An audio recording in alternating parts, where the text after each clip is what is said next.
Hello everyone, मैं हूँ हीना और आप देख रहे हैं लीगल परसेप्शन।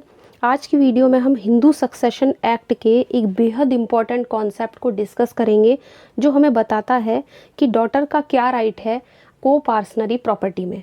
साथ ही हम को पार्सनरी का मीनिंग समझेंगे और section 6 of Hindu succession act को बहुत अच्छे से डिस्कस करेंगे। जितने भी इम्पॉर्टेंट केस लॉज हैं वो भी हम आज की वीडियो में डिस्कस करने वाले हैं। सक्सेशन जो आपका हिंदू सक्सेशन एक्ट है उसमें बेहद इम्पॉर्टेंट कॉन्सेप्ट है और सेक्शन 6 सबसे टेक्निकल माना जाता है, तो उसी को आज हम डिस्कस करेंगे। तो वीडियो के लास्ट तक बने रहिएगा। बट आगे बढ़ने से पहले आपके लिए एक ज़रूरी इन्फॉर्मेशन। तो आपके लिए ज़रूरी इन्फॉर्मेशन ये है कि हिंदू लॉ के नोट्स तैयार हो चुके हैं जो हिंदी लैंग्वेज में और बिल्कुल सिंपल लैंग्वेज में है। अगर आपको हिंदू लॉ के नोट्स चाहिए तो आप स्क्रीन पर दिख रहे इस व्हाट्सएप नंबर पर मैसेज करके केवल 100 रुपीज़ में हिंदू लॉ के नोट्स ले सकते हैं। नोट्स पीडीएफ फॉर्म में है जिनको आप प्रिंट करा सकते हैं और सिंपल लैंग्वेज में है जिसमें आपको हिंदू लॉ के सभी इम्पोर्टेंट टॉपिक्स मिल जाएंगे।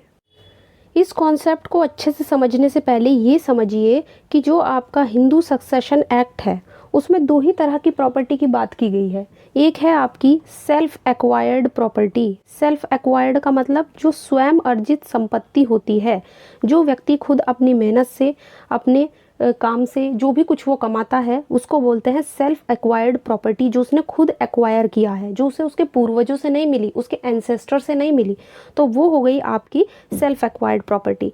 दूसरे तरह की जो प्रॉपर्टी की बात की गई है वो है आपकी को पार्सनरी प्रॉपर्टी, जिसको हम एंसेस्ट्रल प्रॉपर्टी भी कह सकते हैं, जो किसी व्यक्ति को उसके पूर्वजों से प्राप्त हुई है। तो एक प्रॉपर्टी हो गई आपकी सेल्फ एक्वायर्ड प्रॉपर्टी, जो व्यक्ति खुद अर्जित करता है, खुद कमाता है, जो उसके उसके पूर्वजों से नहीं मिली है। और सेकंड हो गई आपकी को पार्सनरी प्रॉपर्टी, जिसको हम एंसेस्ट्रल प्रॉपर्टी भी कह सकते हैं सिंपल मीनिंग में, और इसको व्यक्ति एक्वायर करता है अपने एंसेस्टर से, अपने पूर्वजों से। तो सेक्शन 6 में ऐसी ही को पार्सनरी प्रॉपर्टी की बात की गई है। तो यहाँ पर अब जब हम इस सेक्शन को डिस्कस करेंगे, बहुत ही टेक्निकल इस सेक्शन को माना जाता है, बट जब हम इसको समझेंगे तो ये बहुत ही इजी लगने लगेगा। तो अगर हम इस सेक्शन की बात करें, इस सेक्शन को अच्छे से डिस्कस करने से पहले हम कुछ इन 4 पॉइंट को डिस्कस करेंगे जिससे आपको पूरा कॉन्सेप्ट क्लियर हो जाए। सबसे पहले बात करेंगे ओल्ड हिंदू लॉ की। तो अगर ओल्ड हिंदू लॉ की बात करें, यानी प्राचीन हिंदू विधि की अगर हम बात करते हैं, तो पहले क्या होता था, उत्तरजीविता का सिद्धांत जो है वो लागू होता था। उत्तरजीविता का मतलब कि रूल ऑफ सर्वाइवरशिप। ये जो रूल ऑफ सर्वाइवरशिप था ये बड़ा ही अलग था, और इसको आगे पढ़ने से पहले हमें ये पढ़ना बेहद ज़रूरी है। दरअसल ये जो रूल ऑफ सर्वाइवरशिप था, जब ये अप्लाई होता था तो इसका मतलब ये था कि अगर किसी मेल की डेथ हो गई है, फैमिली में जो मेल है अगर उसकी डेथ हो जाए तो उसकी प्रॉपर्टी उसके मेल एयर्स को ही जाती थी, मतलब जो उसके पुरुष जो भी वारिस होते थे उन्हीं को जाती थी। फॉर एग्जाम्पल, अगर मान लीजिए ए नाम का व्यक्ति है जो एक हिंदू मेल है और उसकी डेथ हो जाती है, तो अगर ए ने ना तो कोई विल बना रखी है, ना ही उसने अपनी प्रॉपर्टी में किसी को कोई शेयर दिया है, किसी तरीके से प्रॉपर्टी का ना विभाजन किया है ना पार्टीशन किया है, तो उनकी जो प्रॉपर्टी थी, मतलब मान लो ए की जो प्रॉपर्टी है, क्योंकि वो बिना विल के मर गया, बिना किसी पार्टीशन के या बिना किसी शेयर छोड़े वो मर गया, तो यहाँ पर क्या होता था, उसकी डेथ के बाद उसके जो भी भाई थे या उसका अगर कोई सन है, कोई बेटा है या बेटे का बेटा है, तो उन्हीं को प्रॉपर्टी जाती थी। तो उत्तरजीविता का सिद्धांत यही कहता है कि रूल ऑफ सर्वाइवरशिप की अगर किसी परिवार में मेल की डेथ हो जाती है और अगर वो बिना विल किए या फिर कोई शेयर का बंटवारा किए उसकी डेथ हो जाए, तो फिर उसकी जो प्रॉपर्टी है वो परिवार के जो मेल वारिस हैं, जो पुरुष वारिस हैं, उन्हीं को प्रॉपर्टी जाती है। अब ये जो रूल ऑफ सर्वाइवरशिप था, इसके अकॉर्डिंग अगर हम देखें तो यहाँ पे मान लीजिए ए की जो विडो है, अब ए की डेथ हो गई तो उसकी जो विडो होती थी, मतलब उसकी जो विधवा होती थी, उनको कुछ नहीं मिलता था, उनकी कंडीशन थोड़ी बहुत ज़्यादा मतलब ख़राब थी। तो रूल ऑफ सर्वाइवरशिप एक ऐसा डॉक्ट्रिन था जिसके अकॉर्डिंग एक मेल की प्रॉपर्टी उसकी डेथ के बाद उसके मेल वारिसों को, यानी कि जो पुरुष वारिस होते थे उन्हीं को जाती थी, और विडो की स्थिति में बिल्कुल कोई मतलब बदलाव नहीं था। ये सिचुएशन थी हमारे ओल्ड हिंदू लॉ की। लेकिन उसके बाद क्या हुआ कि हिंदू महिला का संपत्ति पर अधिकार अधिनियम 1938 में एक्ट आया, जिसे हम इंग्लिश में Hindu women's right on property act के नाम से भी जानते हैं। तो इसको पास किया गया, जिससे विडो की स्थिति में थोड़ा बदलाव लाया गया, और जिससे रूल ऑफ सर्वाइवरशिप जो पहले से चला आ रहा था ओल्ड हिंदू लॉ में, उसके अकॉर्डिंग जो विडो को कोई भी शेयर नहीं मिलता था प्रॉपर्टी में, अब उनको प्रॉपर्टी में शेयर दिया जाने लगा। और अब ये कंडीशन थोड़ी चेंज हो गई। इस एक्ट से विडो को प्रॉपर्टी में लाइफ इंटरेस्ट क्रिएट किया गया, मतलब कि जब तक वो जीवित रहेगी तब तक वो अपने हस्बैंड से कि जो भी उसकी प्रॉपर्टी होगी उसके हस्बैंड की, उससे वो लाइफ इंटरेस्ट के आधार पर अपना भरण पोषण, अपने बच्चों का भरण पोषण कर सकती थी। और जब विडो की डेथ हो जाती थी तभी उस प्रॉपर्टी का बंटवारा होता था। तो ये सब आप देख सकते हैं कि इस तरीके से जब ये वाला एक्ट आया तो इससे विडो को एक लाइफ इंटरेस्ट, मतलब एक सीमित हित जो है वो दिया गया था उनको प्रॉपर्टी में, जिससे वो अपना खर्चा चला सकती थी, लेकिन उस प्रॉपर्टी को वो बेच नहीं सकती थी, सिर्फ अपना खर्चा वगैरह चला सकती थी। 1938 के एक्ट के बाद आता है हिंदू सक्सेशन एक्ट, यानी हिंदू उत्तराधिकार अधिनियम 1956। इस एक्ट को पास किया गया, और इस एक्ट के सेक्शन 6 में ये कह दिया गया कि अगर किसी मेल हिंदू की डेथ हो जाए और उन्होंने अपनी प्रॉपर्टी का बंटवारा नहीं किया है, और ना ही उन्होंने अपने परिवार में किसी फीमेल वारिस को वो छोड़कर मरे हैं, मतलब उनके परिवार में कोई स्त्री वारिस नहीं थी, और ना ही एक ऐसी बेटी जिसकी पहले डेथ हो चुकी है उनका कोई बेटा जीवित है, मतलब उन्होंने कोई बेटा भी नहीं छोड़ा है, तो रूल ऑफ सर्वाइवरशिप तभी अप्लाई होगा। लेकिन अगर ये दोनों हैं, कौन कौन, या तो परिवार में कोई स्त्री वारिस हो बची हुई हो उस मेल की डेथ के बाद, या फिर पहले से ही जो लड़की की जो डेथ हो गई है उन्होंने अपना अगर कोई बेटा छोड़कर वो मरी है, तो तब ये रूल ऑफ सर्वाइवरशिप अप्लाई होगा, मतलब अप्लाई नहीं होगा, सॉरी, मतलब कि फिर वो प्रॉपर्टी जो है वो मेल जो उत्तराधिकारी हैं उनको नहीं जाएगी, फिर उसी को जाएगी, या तो फीमेल वारिस को जाएगी या जो भी वो अपना बेटा छोड़कर मरी है उसको जाएगी। तो सिंपल वर्ड्स में, अगर डॉटर या पहले से ही मर चुकी लड़की का कोई बेटा है तो सर्वाइवरशिप रूल अप्लाई नहीं होगा, अदरवाइज प्रॉपर्टी जो है वो मेल वारिसों में चली जाएगी। लेकिन इसके बाद भी बात यहीं पर ख़त्म नहीं हुई। इसके बाद आता है हिंदू उत्तराधिकार संशोधन अधिनियम 2005। 1956 के एक्ट में 2005 में कुछ बदलाव किए गए, और इसका सबसे बड़ा चेंज था section 6 of Hindu succession act, यानी सेक्शन 6 में एक बहुत बड़ा बदलाव कर दिया गया। और क्या बदलाव किया गया कि रूल ऑफ सर्वाइवरशिप को पूरी तरीके से हटा दिया गया। पहले जो ये बात हुई थी कि भाई उत्तरजीविता का सिद्धांत लगेगा और जो प्रॉपर्टी है वो किसी मेल की डेथ के बाद उसके मेल वारिसों को ही जाएगी, पुरुष वारिसों को ही जाएगी, इस रूल को बिल्कुल हटा दिया गया। इस एक्ट का नाम आपको ध्यान रखना है हिंदू सक्सेशन अमेंडमेंट एक्ट 2005, और सबसे बड़ा बदलाव इसका यही है। अब क्या हुआ, जब इस एक्ट में अमेंडमेंट किया गया तो उसके बाद एक नोशनल पार्टीशन लगा दिया गया और सर्वाइवरशिप को पूरी तरह से हटा दिया गया। अब ये नोशनल पार्टीशन क्या होता है, तो ये एक डॉक्ट्रिन है, एक सूत्र है जिसमें ये मान लिया जाता है। देखो एग्जाम्पल से समझते हैं। फॉर एग्जाम्पल मान लीजिए ए एक हिंदू मेल है जिसकी डेथ हो चुकी है, लेकिन ना तो ए ने कोई विल बनाई है, ना अपनी प्रॉपर्टी का डिवाइडेशन किया है, ना ही उनकी प्रॉपर्टी का कोई पार्टीशन हुआ है। तो इस नोशनल पार्टीशन के आधार पर जो लॉ है वो ये मान लेते हैं, या लॉ में ये प्रिज्यूम कर लिया जाता है कि ए ने अपनी डेथ से पहले ही अपनी प्रॉपर्टी का एक्चुअल पार्टीशन कर चुके हैं। मतलब जिस व्यक्ति की डेथ हुई है भले ही उसने वास्तव में अपनी प्रॉपर्टी की ना कोई विल बनाई हो, ना कोई पार्टीशन किया हो, बट नोशनल पार्टीशन के आधार पर ये मान लिया जाता है लॉ में कि वो पहले ही अपनी प्रॉपर्टी का बंटवारा कर चुके हैं या उसका पार्टीशन कर चुके हैं, है ना। अब यहाँ पे सबसे इम्पोर्टेंट बात यही आती है। इससे जो क्या हुआ कि जब ये पॉइंट जोड़ दिया गया इसमें, तो इससे जो दूसरे को पार्सनर होते हैं, को पार्सनर का मतलब जो एंसेस्टर प्रॉपर्टी में जो लोग हकदार होते हैं, तो प्रॉपर्टी में उनके राइट्स का वायलेशन होने से बचाया गया। मतलब जो पहले क्या होता था कि लड़कियों को तो कोई राइट मिलता नहीं था, लेकिन जब सेक्शन 6 में बदलाव कर दिया गया हिंदू सक्सेशन एक्ट के, तो लड़कियों को भी अब को पार्सनर माना जाने लगा। यानी कि लड़कियां भी अपने पिता की प्रॉपर्टी में जन्म से ही बाय बर्थ अब उनका राइट होगा। ठीक है ना। तो इस तरीके से, क्योंकि रूल ऑफ सर्वाइवरशिप में हमने देखा कि बहुत ही ज़्यादा जो दिक्कतें आ रही थी और बहुत ज़्यादा जो प्रॉपर्टी थी वो मतलब सारी की सारी जो है वो परिवार के मेल वारिस को ही जा रही थी। लड़कियों को बिल्कुल मतलब कोई हक नहीं मिलता था और उनको परिवार की जो प्रॉपर्टी होती थी, जो को पार्सनरी प्रॉपर्टी होती थी, जिसको हम एंसेस्ट्रल प्रॉपर्टी भी कह सकते हैं, उसमें उनको कोई राइट नहीं मिलता था। और इसका सबसे बड़ा चेंज जो है वो आपका यही है, सेक्शन 6 जो हम आज पढ़ने जा रहे हैं हिंदू सक्सेशन एक्ट का। इस एक्ट में सबसे टिपिकल जो है ये माना जाता है, और इस एक्ट का सेक्शन 6 जो है वो अब लड़कियों को भी एंसेस्ट्रल प्रॉपर्टी में को पार्सनर बताता है। अब अगर हम इस सेक्शन 6 की बात करें तो हम इसको बहुत अच्छे से डिस्कस करेंगे, तो चलिए अब इसको हम डिस्कस कर लेते हैं। Section 6 of Hindu succession act ये कहता है कि हिंदू उत्तराधिकार संशोधन अधिनियम 2005 के प्रारंभ पर, यानी कि जब 2005 का हिंदू उत्तराधिकार संशोधन अधिनियम जब से शुरू हुआ है, अब इसके शुरू होने की डेट क्या है, 9 सितंबर 2005। 2005 से ये शुरू हुआ था एक्ट, मतलब लागू हो गया था।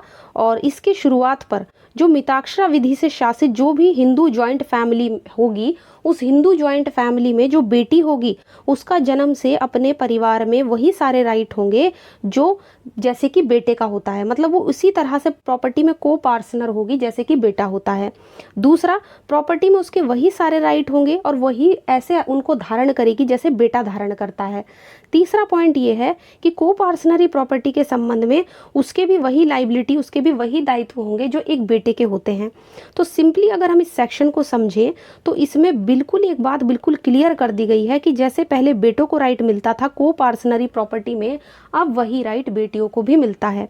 सेक्शन 6 जो है वो आपका यही बात बताता है कि को पार्सनरी प्रॉपर्टी में कैसे आप जो है वो इंटरेस्ट, जो बेटियों का इंटरेस्ट है वो किस तरीके से क्रिएट किया गया है।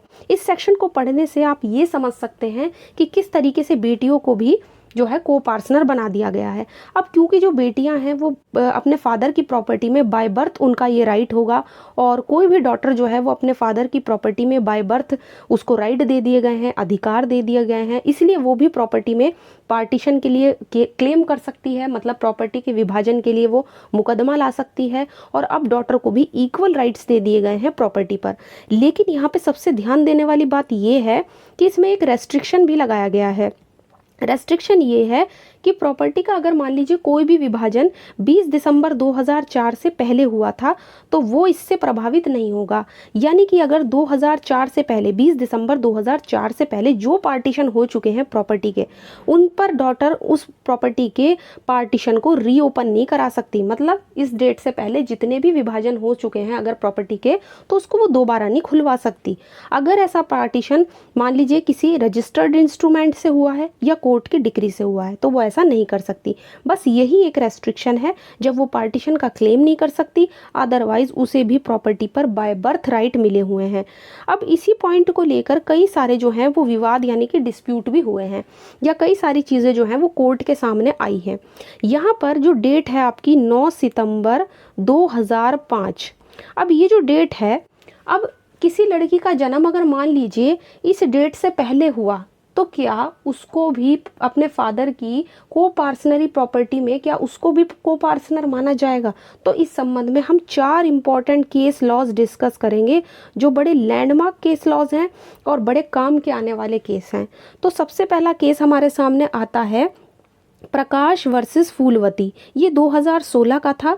और अब इस केस में सबसे पहले क्वेश्चन यही आया था कि 9 सितंबर 2005 के पहले के ही कोई व्यक्ति अगर मान लीजिए मर जाता है, मतलब ये कहा गया है कि अब हमने क्या पढ़ा कि भैया फादर की प्रॉपर्टी में जो फादर की को पार्सनरी प्रॉपर्टी होगी उसमें बेटी भी को पार्सनर होगी जैसे कि बेटा होता है।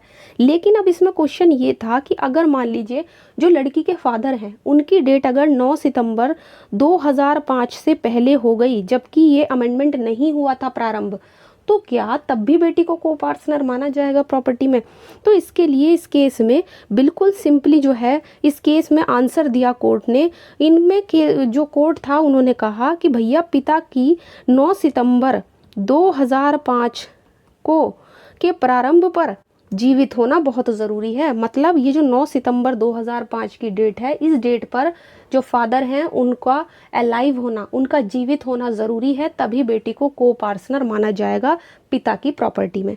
तो यहाँ पर कोर्ट ने ये बात कही। अब 2018 में फिर एक और केस आता है, दानम्मा वर्सेस अमर सिंह। ये 2018 का केस है, उसके 2 साल बाद आता है।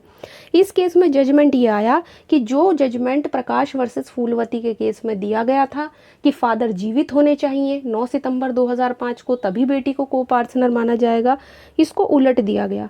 और कोर्ट ने कहा कि भले ही पिता की डेथ इस एक्ट से पहले हो चुकी हो, लेकिन बेटी को तब भी प्रॉपर्टी में को पार्टनर माना जाएगा, मतलब वो सैदाई की मानी जाएगी। अब यहाँ पर 2 जजमेंट हैं और दोनों में ही विरोधाभास आप देख सकते हो। पहले में कह रहे हैं कि पिता का जीवित होना ज़रूरी है 9 सितंबर 2005 इस डेट पर, लेकिन दूसरे जजमेंट में कोर्ट ने अपना मामला उलट दिया और कह दिया कि नहीं, भले ही पिता जीवित ना हो तब भी बेटी को राइट मिलेगा। अब इस स्थिति को सुलझाया कैसे जाए? तो फिर फाइनली एक केस आता है विनीता शर्मा वर्सेस राकेश शर्मा का 2020 में। इस केस में दोनों निर्णयों से जो भी असमंजसताएं, जो भी एक डिस्प्यूटेबल ये पॉइंट निकल कर आया था कि भैया किस पॉइंट को माने, क्या पिता का जीवित होना ज़रूरी है या नहीं है, तो इस केस ने इस बात को क्लियर कर दिया। और कोर्ट ने, बल्कि सुप्रीम कोर्ट ने इस केस में कहा एंसेस्ट्रल प्रॉपर्टी, यानी कि जिसको हम को पार्सनरी प्रॉपर्टी भी कहते हैं, जो कोई व्यक्ति अपने पूर्वजों से लेता है, जो पैतृक संपत्ति होती है, उस पर बेटियों का राइट जो है वो जन्म से होता है, मतलब बाय बर्थ होता है। जैसे ही बेटी ने जन्म लिया वैसे ही उसका प्रॉपर्टी में अपना राइट हो गया। जैसे बेटे का होता है जन्म से, ऐसे ही बेटी भी अपना को पार्सनरी प्रॉपर्टी में को पार्सनर मानी जाएगी। इसका मतलब ये है कि पिता उस डेट को जीवित है या नहीं है, इस बात से फर्क नहीं पड़ता है। ठीक, तो यहाँ पर कोर्ट ने इस चीज़ को क्लियर कर दिया कि बेटी का जो जन्म होता है, जन्म लेते ही वो प्रॉपर्टी में को पार्टनर मानी जाएगी। इसके बाद यहाँ पर जो कोर्ट ने बात की थी, ये ध्यान रखनी है कि ये जो बात हुई थी, ये हुई थी सिर्फ एंसेस्ट्रल प्रॉपर्टी की। यहाँ पे सेल्फ एक्वायर्ड प्रॉपर्टी की बात नहीं हो रही है, मतलब किसी ऐसी प्रॉपर्टी की बात नहीं हो रही है जिसे व्यक्ति खुद अपने श्रम से, अपने लेबर से अर्जित करता है। लेकिन फिर आता है 2 साल बाद 2022 में अरुणाचल गोंडर वर्सेस पुन्नू स्वामी का केस। ये केस भी एक लैंडमार्क केस है इसी दिशा में, और यहाँ पर 2 क्वेश्चन उठे सुप्रीम कोर्ट के सामने। पहला क्वेश्चन ये था कि क्या एक बेटी अपने पिता के, मतलब जिनके फादर की डेथ हो चुकी है, अगर किसी बेटी के फादर की डेथ हो चुकी है और उनकी जो भी सेल्फ एक्वायर्ड प्रॉपर्टी है फादर की, मतलब जो ऐसी प्रॉपर्टी जो फादर ने अपने पूर्वजों से नहीं ली है बल्कि खुद कमाई है अपनी प्रॉपर्टी, तो क्या उस प्रॉपर्टी में भी बेटी का राइट होगा? और सेकंड क्वेश्चन ये था कि अगर कोई हिंदू फीमेल बिना विल किए मर जाती है, बिना विल किए उसकी डेथ हो जाती है, इंटेस्टेड होती है डेथ, तो फिर क्या उनकी प्रॉपर्टी किसको दी जाएगी, वो कैसे डिवॉल्व होगी, किस तरीके से बटेगी? तो इन दोनों ही क्वेश्चन का आंसर देते हुए कोर्ट ने कहा कि बेटी को अपने पिता की प्रॉपर्टी में, चाहे वो सेल्फ एक्वायर्ड प्रॉपर्टी हो चाहे वो एंसेस्ट्रल प्रॉपर्टी हो, क्योंकि अभी तक हमने पढ़ा कि विनीता शर्मा वाले केस में सिर्फ एंसेस्ट्रल प्रॉपर्टी की बात हुई थी, सेल्फ एक्वायर्ड प्रॉपर्टी की बात नहीं हुई थी।